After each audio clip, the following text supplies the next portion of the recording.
Acompáñanos en un viaje a través del tiempo, para encontrarnos con esos personajes, muy conocidos, poco conocidos o olvidados, que de alguna manera contribuyeron a nuestra historia, a la historia de todos. Porque la historia no solo la escriben los vencedores. De paseo por la historia, todos los martes, a las 10 de la noche y jueves tarde. En descaradafm.com. De paseo por la historia, dirige y presenta, Fran González. Te esperamos.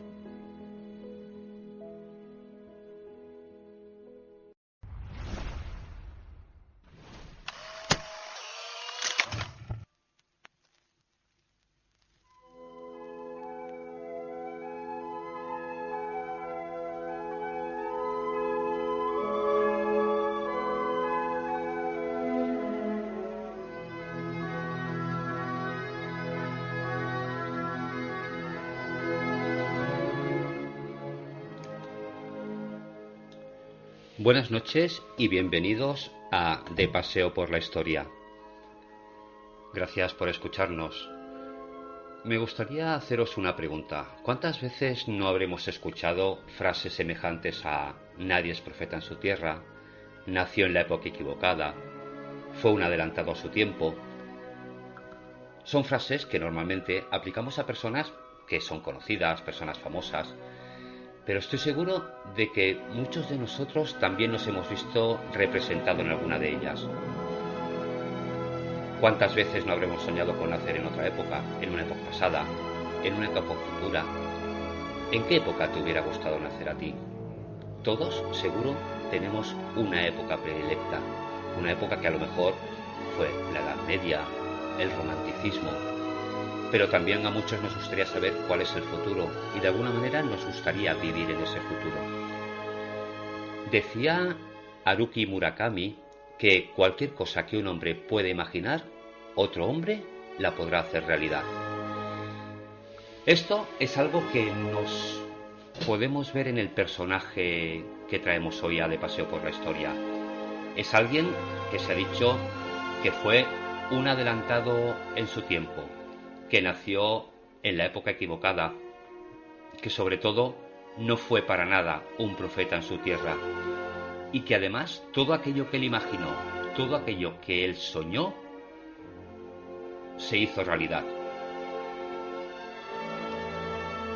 Y antes de comenzar, os recuerdo que tenéis disponible el WhatsApp de Descarada FM para hacer vuestros comentarios, vuestras sugerencias, no solo de este, de cualquiera de nuestros programas, en el número 641 07 16 06. Repito, 641 07 16 06. Y ahora sí que sí, sin más, comenzamos. 2, 1, 0, all engine running.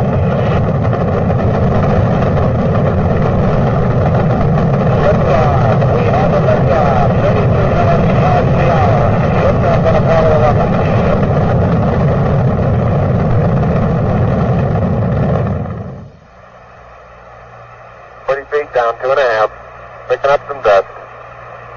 30 feet, 2.5 down. Big shadow. 4 forward, drifting to the right a little. Down a half. Contact light. Okay, engine stop. Listen, Tranquility Base here. The Eagle has landed. Roger, Tranquility. We copy you on the ground. You got a bunch of guys about to turn blue. We're breathing again. Thanks a lot. Okay, Neil, we can see you coming down the ladder now. I'm at the foot of the ladder. The 11-foot beds are only depressed in the surface about 1 or 2 inches. I'm going to step off the limb now. That's one small step for man, one giant leap for mankind.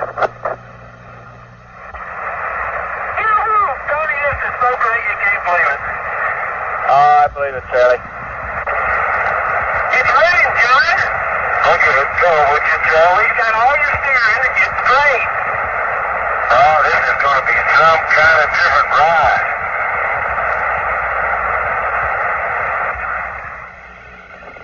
Hippity hoppity, hippity hopping over hill and dale.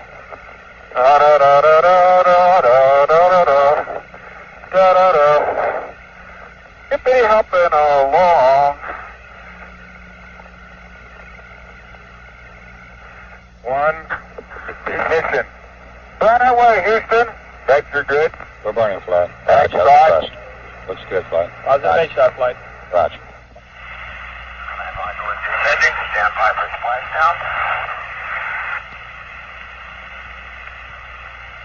Recovery, American, stable water, the cruise down.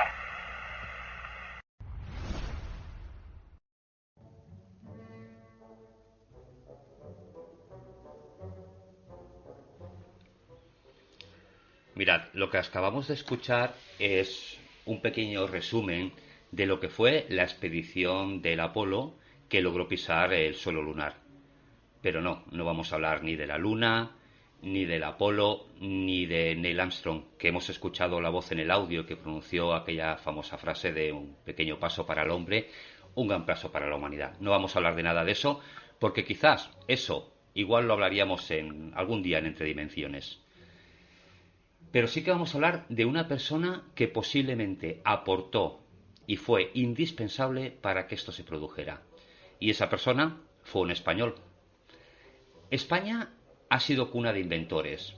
De hecho, el submarino, el helicóptero o el funicular tienen su origen en ilustres de nuestro país. Isaac Peral, Narcís Montoriol, Juan de la Cierva, Leonardo Torres Quevedo y, por supuesto, la persona que nos va a acompañar hoy en este nuestro paseo por la historia, Emilio Herrera Linares, un científico adelantado a su tiempo, un soñador, alguien a quien ni el mundo ni por supuesto nuestro país nos han colocado en el lugar que le corresponde en la historia. Yo he de reconocer que no hace tantos años que supe de la existencia de esta persona. Imaginar, alguien tan importante que quizás sin él no hubiera sido posible que el hombre llegara al espacio y apenas si lo conocemos.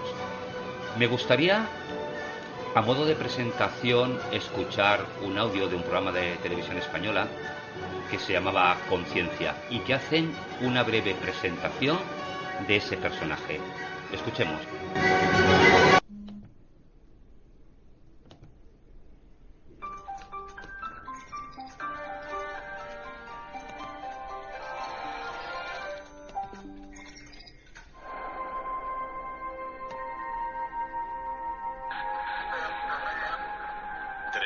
Antes de que el astronauta Neil Armstrong dejara su huella en la Luna, un ingeniero y militar español diseñó la escafandra que haría posible aquel paseo histórico.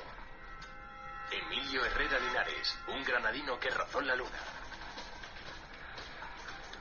En una época en la que todo lo relacionado con la conquista del espacio sonaba a ciencia ficción, él ideó el primer traje de astronauta de la historia. Construido en 1935, fue concebido para que un ser humano se elevara a 23.000 metros de altura. Lo llamó la escafandra estratonáutica. Estaba realizado en tela recauchutada con diferentes capas para protegerle de la radiación y al mismo tiempo para que pudiera soportar la presión interior que necesitaba, tenía unos refuerzos de alambre.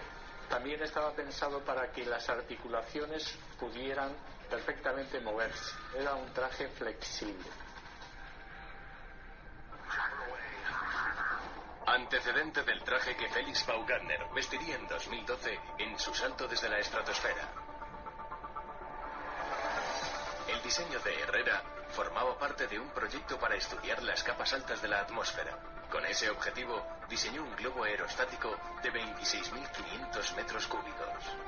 Cuando todo estaba preparado, comenzó la guerra civil y el plan fue abandonado. La NASA solicitó que le dejara todos los estudios que había él realizado para concebir este traje. Herrera, teniente del ejército durante la República, se marcha entonces del país y pasa a formar parte del gobierno republicano en el exilio. Allí continuó investigando en aeronáutica, el área donde trabajó desde sus comienzos, a principios de siglo. En 1914 hizo el primer vuelo sobre el estrecho de Gibraltar de la historia, acompañado de Ortiz Echagüe, escasamente 11 años después de que los hermanos Wright realizaron su primer vuelo el 17 de diciembre de 1903. Debido al creciente auge que experimentaban las primeras aerolíneas españolas, Emilio Herrera creó la Escuela Superior de Aerotecnia, donde se impartía la formación de pilotos. Instaló un túnel de viento único en su tiempo que utilizarían científicos como Torres Quevedo y Juan de la Cierva para hacer pruebas con sus artefactos. Se puede decir que el conocimiento matemático, físico, aplicado de Herrera era enciclopédico.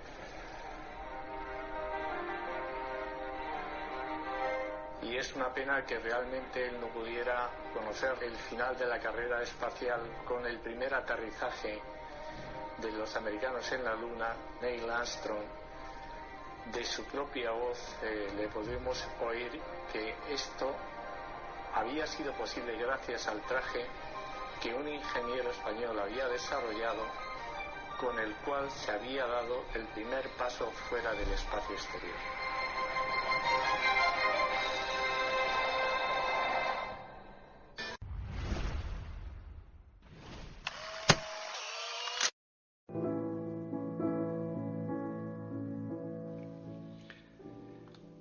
Esto es un pequeño resumen de lo que fue la vida de Emilio Herrera, un soñador y alguien que no pudo ver cumplido su sueño. Pero fijaros, fue tan importante que hizo muchísimas contribuciones a la ciencia, algunas que ni siquiera podríamos llegar a imaginar teniendo en cuenta cuándo las hizo. Por ejemplo, en 1905 hizo un estudio sobre la ley de la gravedad de Newton, donde ya destacaba algunas inexactitudes. Esas inexactitudes no fueron tenidas en cuenta. Newton sigue siendo el promotor de la ley de la gravedad y creemos ciertamente en lo que él nos dice. Pero él decía que habían unas fuerzas que quedaban reducidas dentro del espacio. Hablaba no de un espacio recto, hablaba de un espacio curvo y que por lo tanto la luz no hace una trayectoria recta, sino que hace una trayectoria totalmente curva. En 1919 él continuaba haciendo sus contribuciones. Recordemos, este hombre fue un militar destinado en la aviación, pero él nunca dejó la ciencia. Empezó a estudiar los primeros propulsores a reacción. En 1920, por ejemplo, empezó a hablar sobre la cuarta dimensión y el hiperespacio. A día de hoy seguimos discutiendo sobre esa cuarta dimensión. Hace más de un siglo, este visionario ya nos hablaba de esta cuarta dimensión y la posibilidad de que existiera este hiperespacio. En 1969 el hombre llegó a la Luna, pero el primer estudio de la posibilidad de un proyecto para un viaje tripulado a la Luna también se lo debemos a Emilio Herrera, y lo presentó en 1932. Poco tiempo después diseñaría su famoso traje, el traje estratosférico, con el cual el hombre podría viajar al espacio. Hablaremos luego sobre ese traje. Otras aportaciones que hizo: también desarrolló la aplicación militar de la desintegración del átomo. Estamos hablando de la bomba atómica. También hizo fórmulas hipotéticas sobre la bomba de hidrógeno. Y además, en 1950, publica las medidas de protección civil ante una guerra nuclear. Emilio Herrera ya se ha dado cuenta de que estos estudios, de que estas bombas, de hecho una ya la habían utilizado, encierran un cierto peligro, y es el peligro de que se origine una guerra nuclear. Y ante esto, él mismo comienza a realizar sus medidas de protección. Empieza a dar lecciones a la gente de cómo se tendría que proteger. Poco más tarde, también hace los estudios sobre la posible utilización de satélites artificiales. Y se adelanta, estamos en el inicio de la informática y él se adelanta haciendo todo un estudio sobre todas las aplicaciones que los ordenadores podrían tener para el futuro. Hace un proyecto que de momento no se ha utilizado, que es cómo la luz solar puede mover un satélite artificial. En 1957 ya hace estudios de la utilización de la energía solar. Y en 1959 inicia el primer proyecto para una estación espacial. Imaginaros todo lo que este hombre empezó a diseñar y todo lo que él empezó a estudiar. A día de hoy, si alguien nos preguntara a qué debemos todo esto, pues posiblemente diríamos que a los rusos, a los americanos, quizás alguno podría pensar que los chinos ya estaban trabajando en ello, los japoneses, pero lo que seguro que nunca podríamos imaginar es que todo esto fue un granadino, Emilio Herrera. Fijaros un poquito la personalidad de este hombre, además de sus logros científicos. Él era un amigo personal del rey Alfonso XIII y en algunos momentos de su vida se consideraba un monárquico devoto, quizás por esa amistad que le unía al rey. Sin embargo, acabó jurando fidelidad y lealtad a la República, lo cual en ningún momento supuso que acabara su amistad con el rey. Esto significa que más allá de nuestros propios pensamientos políticos, ideológicos o religiosos, no tiene nada que ver. Se puede ser ateo y tener amigos curas. Se puede ser republicano y tener amigos reyes. Esto es algo que él, la fidelidad a sus principios, lo hace a lo largo de su vida. Quizás por eso no fue tan reconocido. Quizás por eso pocos de nosotros sabemos toda la aportación que hizo Herrera a lo largo de su vida. Él de pequeño tenía dos sueños. Uno era la aviación, fue un apasionado de la aviación, y el otro fue leer los libros de Julio Verne. Seguramente Herrera en todo momento se vio identificado con el escritor, porque el escritor hablaba de viajes a la luna, hablaba de viajes por el fondo del mar, algo que todavía no se conocía. Y lógicamente cuando Emilio Herrera era un niño, el hombre, todavía como Julio Verne, soñaba con ir a la luna, pero ni siquiera había dado sus primeros pasos. En 1921 hace sus comentarios sobre quizás la teoría más famosa de toda la historia y que a muchos nos cuesta entender. Hablamos de la teoría de la relatividad de Einstein. Y 2 años más tarde se produce este hecho. Vamos a escucharlo. Por entonces el profesor Einstein visitó España, y con esta ocasión, la Sociedad Matemática Española, de la que yo era vicepresidente, organizó una serie de sesiones para estudiar a fondo la teoría de la relatividad y redactar un programa de los puntos que deseábamos ver esclarecidos, que le expusimos al profesor Einstein en una sesión que le dedicamos.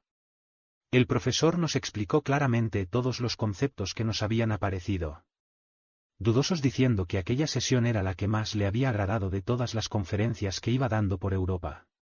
También se manifestó interesado por mi laboratorio aerodinámico.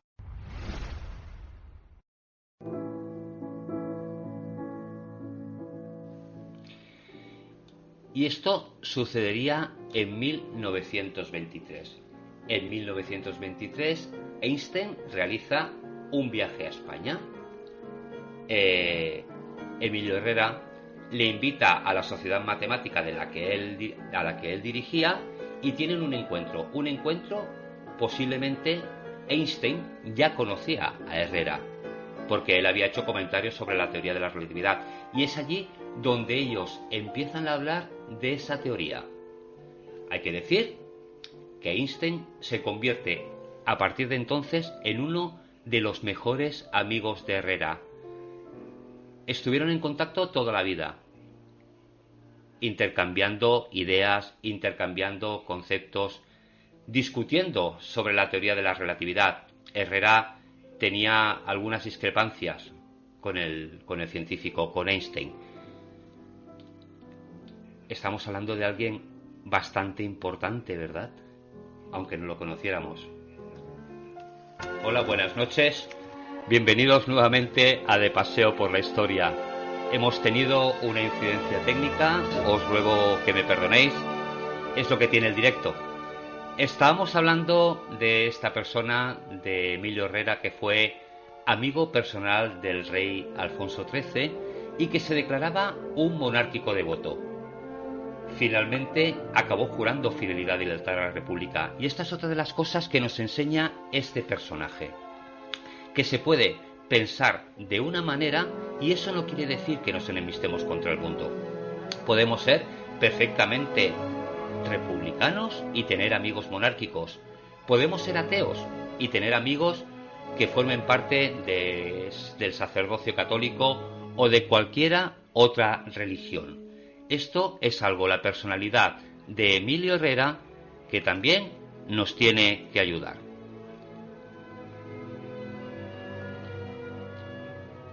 En 1933, Emilio Herrera es cuando se pone manos a la obra para empezar a iniciar lo que era su sueño. Él empieza a construir un globo que fuera capaz de superar los 20.000 metros y, por encima de todo, diseñar un traje para que eso fuera posible. Un traje que pudiera aislar al piloto del frío y de la presión y que al mismo tiempo le proporcionara oxígeno y movilidad. Este traje estaba formado por 3 capas, una de lana, otra de caucho y una tercera de tela reforzada con cables de acero. Y iban forradas por otra capa exterior de plata que evitaba el recalentamiento. Además, tendría un casco cilíndrico que era de acero y iba recubierto de aluminio y con triple cristal para evitar la radiación solar. También pondría un micrófono que le permitiría la comunicación por radio y creó una serie de articulaciones, unas articulaciones en forma de acordeón, y esto lo que hacía era que le pudiera permitir la movilidad al piloto. Fijaros en algo, él no solo diseñaba este traje, él también iba a ser el piloto. Él no quería que nadie cumpliera su sueño. El sueño lo quería cumplir él. Por lo tanto, se hizo un traje para él, un traje que iba a probar él, y él era el que iba a subir a estos 20.000 metros. Todo estuvo preparado para emprender el vuelo. En julio de 1936 iba a ser esta primera subida a 20.000 metros de altura con un traje diseñado para poder aguantar todas las inclemencias, la falta de oxígeno, todo. Pero claro, los que conocemos la historia de España y los que no, pues ya lo sabemos. En julio de 1936 estalla la Guerra Civil. Y con ello se acaba parte del sueño de Emilio Herrera, sobre todo la parte de viajar al espacio. ¿Sabéis qué pasó con el globo? Pues este globo, que era un hito en la historia de la aeronáutica, finalmente fue cortado en pedazos para hacer impermeables a los soldados. Pasamos de la ciencia a la guerra. Lo que en principio iba a ser utilizado como ciencia, al final acabó siendo utilizado como guerra. La escafandra, según había comentado Herrera, había acabado en poder del enemigo. No se sabe a qué enemigo se refería. No olvidemos que Herrera luchaba en el bando republicano. Por lo tanto, podría pensar que esta escafandra había acabado en manos del ejército de Franco. ¿Pero qué pasó? Pues que la escafandra donde acabó finalmente fue en la NASA. Muy curioso.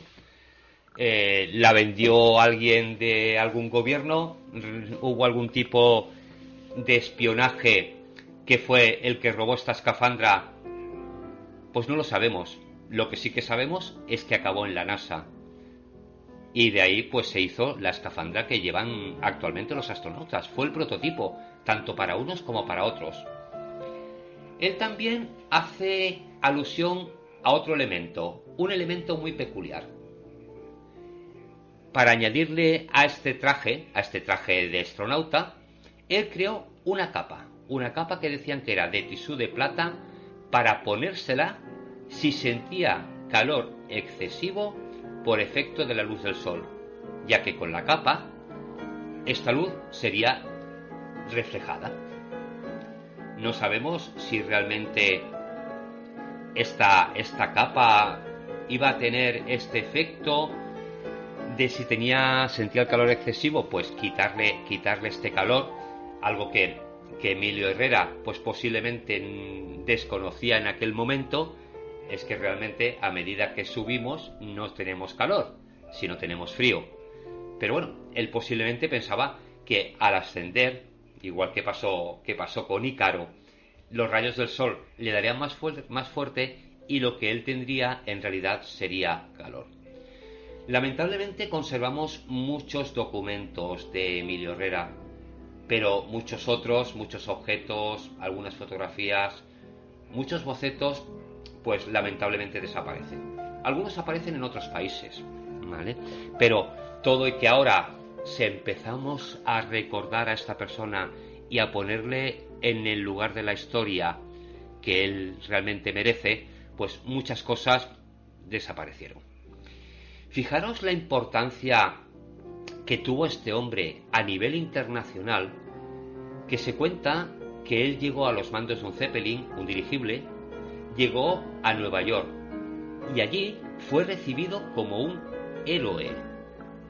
Alguien que estaba en el exilio, que en su país, lógicamente, al haber estado con el bando republicano, lo teníamos totalmente en el olvido, acabó siendo un héroe en algunos países. Emilio Herrera se lo disputaron varios gobiernos, ¿vale? Él, en un principio, en su exilio, los primeros que lo reclaman son los nazis, ¿vale? Cuando en la Segunda Guerra Mundial se instituye en Francia el régimen de Vichy, son los alemanes los que le ofrecen trabajar para el Tercer Reich. Lógicamente, ellos seguramente conocían del potencial científico de Emilio Herrera y la posición que ellos querían. Alguien que es capaz de llegar al espacio, o que ha hecho su primer estudio para llegar al espacio. Herrera rechazó la propuesta del Tercer Reich. Desconocemos los problemas que tuvo, las presiones que pudo sufrir. Los nazis no solían convencer de muy buenas maneras. Entendemos que algún tipo de presión sobre él, sobre su familia, debió sufrir de parte del régimen nazi, pero él se mantuvo fiel a sus ideas. En ningún momento entraban en sus planes poder colaborar con el Tercer Reich, colaborar con Hitler para ningún tipo de supremacía. La NASA también se interesó en él, y aquí la NASA pues actuó de otra manera, entendemos. Lo que le hizo fue una sustanciosa oferta económica. Esta oferta consistía pues que él diseñara el traje espacial. Ese traje que él había diseñado, adaptarlo ya a la aventura de la NASA, ya poner en común los conocimientos que tenían ambas partes y actuar para llevar ya lo que finalmente fue el inicio de la carrera espacial. Y con ello, pues la llegada del hombre a la Luna. Pero Emilio Herrera puso una exigencia. Y es curioso que la exigencia en ningún momento fue económica. Posiblemente él se ganaba bien la vida con sus estudios y le puso a la NASA una condición. La condición era, en el hipotético caso de que tuviéramos éxito y que el hombre, en este caso los norteamericanos, llegaran a la Luna, la condición que ponía Emilio Herrera es que al lado de la bandera norteamericana tenía que ondear la bandera española. Imaginaros, la NASA acabó no aceptando la propuesta de Herrera, pero imaginaros Armstrong con dos banderas. En un lado, la bandera americana y en otro lado, la bandera española. Hagamos un impasse. La bandera española republicana. Emilio Herrera, en sus últimos años, llegó a ser presidente del gobierno de la República Española en el exilio. Pero aún así, bandera española. Cuando vemos esas famosas imágenes de la banderita de Armstrong, sería maravilloso, ¿no?, ver al lado de la bandera americana la bandera española. La NASA desestimó. Dicen que desestimó cortésmente la oferta de Emilio Herrera. Al final le pidieron una colaboración, pero es de entender que alguien le vendió a la NASA todo tipo de documentación, todo tipo de proyectos y todo tipo de dibujos o de lo que hubiera hecho Emilio Herrera, porque al final el proyecto se llevó a cabo, con lo cual, bueno, podemos bien pensar o mal pensar, pero seguro que muchas de las cosas que llegaron a la NASA llegaron a cambio de dinero. Él nunca abandonó ni la investigación ni abandonó sus ideales. Ya lo he comentado, desde el año 1960 a 1962 él fue presidente del gobierno de la República en el exilio. En realidad era un gobierno que tenía poco poder, era más bien un gobierno simbólico, ¿vale? A partir del año 60, de los años 60, España fue reconocido internacionalmente y todos empezaron a aceptar el gobierno del general Franco, ¿no? Herrera posiblemente tampoco nunca tuvo o nunca quiso tener ese cargo político, aunque sí que es verdad que durante la Segunda República había tenido algunos cargos de peso importante, pero su vida no era la política, nunca hizo un discurso político. Quizás aceptó ese cargo porque al ser un científico bastante reconocido en algunos lugares, pues le daba una visibilidad. Y es seguramente eso por lo que lo aceptó. Pero vuelvo a decir, él sí que se mantuvo fiel a la República, pero nunca hizo discursos políticos. Su mundo era la ciencia, sus sueños, lo que él deseaba y lo que él quería.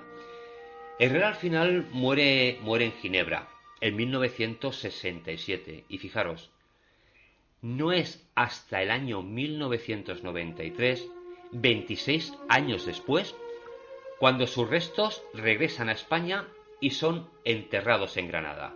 Allí recibe un homenaje que preside el entonces rey Juan Carlos. Volvemos a estar en lo mismo, o sea, Herrera, a pesar de haber sido un republicano, había continuado manteniendo una buena relación con la monarquía. Los consideraba amigos. No comparto con vosotros nada, pero soy amigo. Fue amigo de Alfonso XIII. Quizás por eso, pues, Juan Carlos, pues, acude a este homenaje, ¿no? Aquí Susana nos está poniendo ahora la portada de uno de los libros, ¿no?, que hablan de Herrera, que es Del aire al más allá. Es el sueño que él tenía. El sueño que él tenía era llegar allí, llegar al más allá, que para él entendía que era el universo poco conocido, ¿no? Salir de la Tierra. Compartía el sueño con Julio Verne.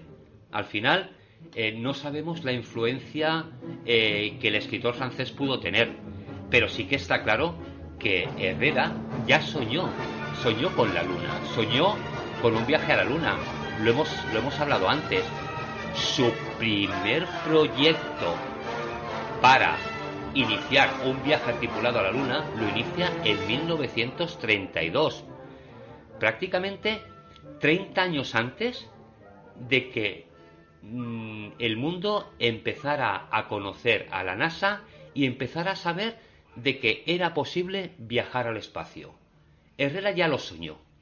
No solo lo soñó, sino que amplió el libro de Julio Verne a un proyecto científico.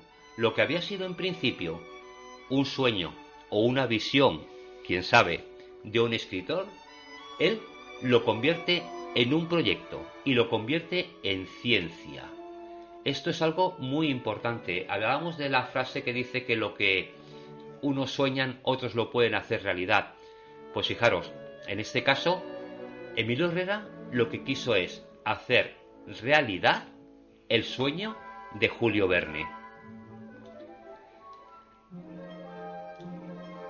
Hemos dicho que cuando muere en Ginebra, pero él no es hasta 1933 cuando regresan sus restos a España y se le empiezan a hacer pequeños homenajes. Al menos empezar a conocerlo, porque hasta ahora sí que era un perfecto desconocido. Susana, sí que hablaremos de Tesla en algún momento, ¿vale? Hablaremos de Tesla, de todo lo que pasó a Tesla, que posiblemente fuera otro gran visionario y es alguien a quien le estamos empezando a reconocer algunos de sus logros, pero no todos. Hay muchas cosas que seguimos desconociendo. Aunque la bandera española no ondeara en la Luna, sí que es cierto que en cierta forma los americanos tuvieron un pequeño detalle. Una vez que el hombre llegó a la Luna, Neil Armstrong y sus dos ayudantes, Aldrin y Collins, los tres en conjunto, hicieron una gira mundial. Fueron recibidos por muchos países donde se les consideraban unos héroes, no unos héroes patrios, sino unos héroes de la humanidad. Cuando llegan a España, Neil Armstrong le hace entrega de una supuesta piedra lunar a uno de los colaboradores de Herrera, Manuel Casajust. Esta piedra estuvo en el Museo de la Aeronáutica y la Astronáutica hasta 2004. ¿Qué pasó en 2004? Que alguien la robó. Robaron esta roca lunar y nunca más se supo. Decían que en España habían dado 3 rocas lunares. Una fue al colaborador de Herrera, otra fue al general Franco y la otra, os voy a ser sincero, no recuerdo a quién. Pero sí que creo que de estas 3 piedras lunares actualmente ya no se conserva ninguna. Faltan muchos homenajes, muchísimos, a Emilio Herrera. Pero fijaros que muchas veces criticamos al cine, criticamos a la televisión. Yo creo que uno de los homenajes más bonitos que se le ha podido hacer a Emilio Herrera es el que le hacen en la serie El Ministerio del Tiempo. El personaje de ficción Salvador Martí, para quien no conozca la serie, es un ministerio donde a través de ciertas puertas consiguen llegar a diferentes momentos de la historia en una lucha contra unos espías que pretenden cambiar los acontecimientos de la historia, ¿vale? gerente o presidente de este ministerio, por supuesto secreto, Salvador Martí, que lo interpreta Jaime Blanch. Pues en este caso, él, que no acostumbra a hacer este tipo de viajes, siempre manda a sus subordinados, sí que lo hace, y lo hace para conocer a Emilio Herrera y para rendirle un pequeño homenaje. Escuchemos ese trocito de la serie. Cañín e injusta con sus héroes. Esto es para usted.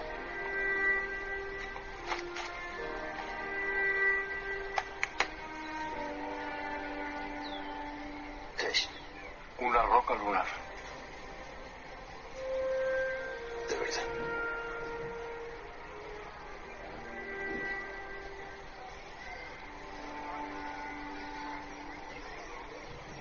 Llegaremos a la luna. Lo sabía. ¿Cuándo?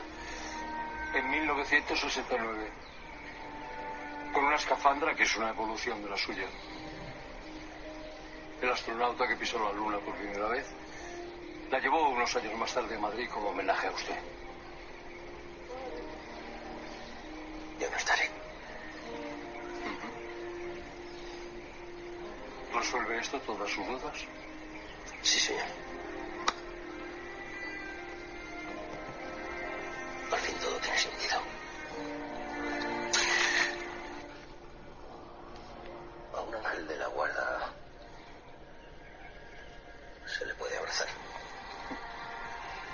¿Y a un genio se le puede abrazar? Por favor.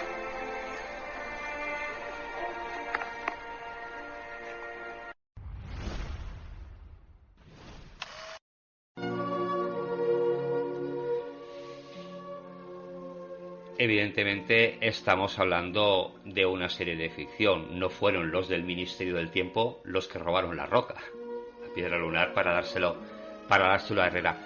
Pero qué bonito homenaje, ¿no? Imaginaros que los viajes en el tiempo fueran posibles y que nosotros pudiéramos ir a ver a nuestros abuelos, a nuestros antepasados, aquellos a los que no conocimos, pero que dejaron un legado importante para nosotros, y decirle: mira, gracias a ti conseguimos esto. Para mí es una persona a la que, vuelvo a decirlo, no se le ha hecho en ningún momento justicia. Fue un adelantado a su tiempo, sin duda. El mundo le tendría que estar muy agradecido por todo lo que él hizo. Y es que ni siquiera lo reconocemos en nuestro propio país, allí donde él mismo nació. Estoy seguro de que muchos de vosotros conocían a Emilio Herrera, pero es posible que algunos de los que nos escuchen no supieran ni siquiera de la existencia de esta persona. ¿Nos parece injusto que alguien que nos dio tanto tenga tan poco reconocimiento? Para mí sí.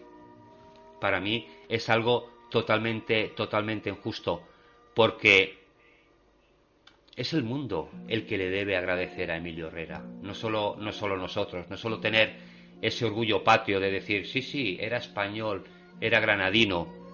Claro que nos tenemos que sentir orgullosos, pero el mundo entero le tendría que dar un reconocimiento por todo lo que hizo, por todo lo que aportó.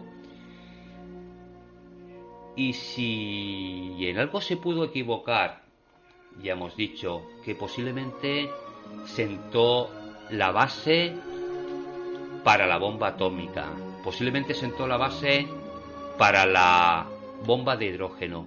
Pero fijaros una frase suya: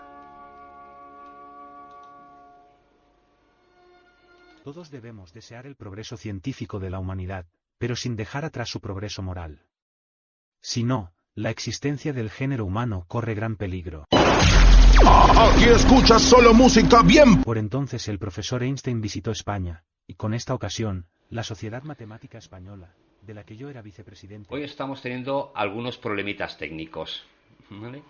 Es una frase que me gusta, ¿vale? Que La ciencia está muy bien, pero ¿dónde está nuestro debate moral?